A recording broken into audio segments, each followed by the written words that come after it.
Today I'm going to show you how to work your dry spawn. Now with each container or package that you get, like the yellow Morel, the wine caps, uh, even this bucket, this is a pink oyster mushroom straw bed seed / dry spawn. I just want to show you guys that dry spawn really works. So what I did was with this package here, it says to pour in 1 gallon of water. So I just finished this milk jug yesterday, filled it up with water. I already cut the top off and I poured my dry spawn in here. And I'm gonna let it soak for 4 to 6 hours. Now, unfortunately, it's not that time of year to grow mushrooms here in Texas. So what I'm going to do is go ahead and put it in a pot, and then I'm gonna put my grow medium here, and then I'm gonna pour my water on top of it. And what's gonna happen is that dry spawn's gonna just work its way throughout the whole substrate. And then I'm gonna have to put, something to trap the moisture in, because like I said, unfortunately, it's Texas. I'm gonna have to take this to my house because it's more seasonal inside my house to grow mushrooms than it is outside. I do have wine caps coming out. I got yellow morels coming out. This is a great method for growing mushrooms. I've used this a lot of times. And the shelf life, oh man, you want to talk about a great shelf life. We're talking about studies have shown that dry spawn will last up to 30 years. So, I'm just saying 10 years, you know, but it can withstand the heat, it can withstand the cold, and it's still going to grow. So what's going to happen is after I put my water on my grow medium here, I'm going to pour the leftover water in the, probably the ground over here. And I know there's years and years of dead plant matter just built up in that little corner. And then I'll probably go ahead and put my morel right over there. Unfortunately, I live in a community where you just can't grow anything. These are my best little options I have. But I am working my way up to getting some property. The American dream.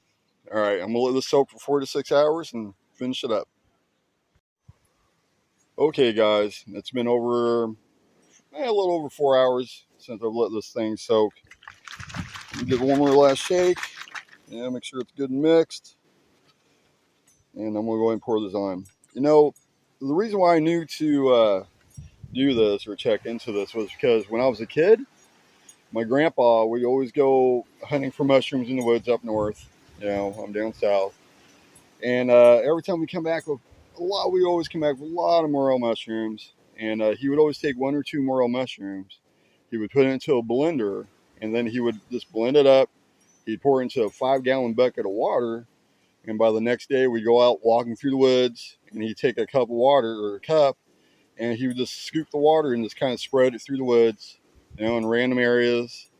And next year we go back and always get mushrooms. There was never a year that we never came back with mushrooms. And some of the spots I do remember didn't have mushrooms by next year, but the next year after that it did. I think sometimes, of course there's seasonal mushrooms. The weather's got to be right. The soil's got to be right.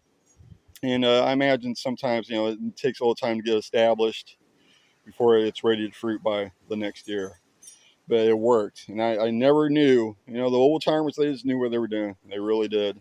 And that's why I started experimenting with this, because it hit me one day that, son of a gun, my grandpa he was planting mushrooms in his woods.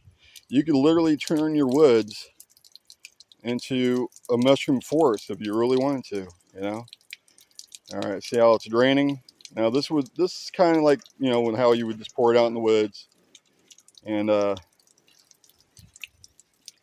going to drain into the soil, drain into all the dead plant matter and stuff. That should be plenty. Now I'm going to go ahead and pour the rest of my dry spawn over here in my little spot, because I know once the weather is right, the temperature gets good and the soil temperature gets good and the moisture is right, I will have mushrooms growing here. One day I'm just going to be walking by and I'm going to see mushrooms growing there. It's just a beautiful thing. It really is. All right, guys, enjoy your harvest. Enjoy your new method. I hope if you got woods, man, turn it into a forest of mushrooms. Lord knows that's something I'm looking forward to doing in my lifetime. So, all right, GP Mushrooms out. Well, guys, when I originally shot that video, doing the pink oyster mushroom dry seed, I went ahead and did my yellow seed in my pot, just underneath the table. I figured, why not? I was already doing it. I had the stuff for it. I did a nice little mix, and well, I'll be darned. The yellow grew way before my pink did. I mean, the weather has been pretty rough, honestly. I'm shocked that any mushrooms grew in this container. My son's been watering it from time to time, just try to keep that moisture up. Since I don't have woods or nothing like that to grow these mushrooms in. But yeah, there's yellow popping everywhere. It looks like it mostly likes to grow on the sides. But yeah, that was my yellow oyster dry spawn, or my yellow oyster seed. But as you can see, it's working really good. I'm gonna go ahead and let these guys grow a little bigger before I pick them. But as you can see, the dry seed works. The dry seed slash mycelium works, or mushroom spawn. It's great. It really is. Honestly, the conditions out here have not been ideal. So I'm really shocked that the yellows grew before my pink did. But hey, it's a nice surprise. I love it. Like I said, we got some woods. You can turn your woods into a nice mushroom forest. And I do have other products coming out. I got wine caps coming out. I got yellow morels coming out. Those are going to go into the 5-gallon buckets of water, so that way you can really disperse it everywhere and anywhere. As long as there's shade, as long as it's a shady area and has a lot of good dry or dead plant matter in it, you're going to do fine. It might not grow the first season. It might grow the first season, but sometimes mushrooms do have to get established first before they grow.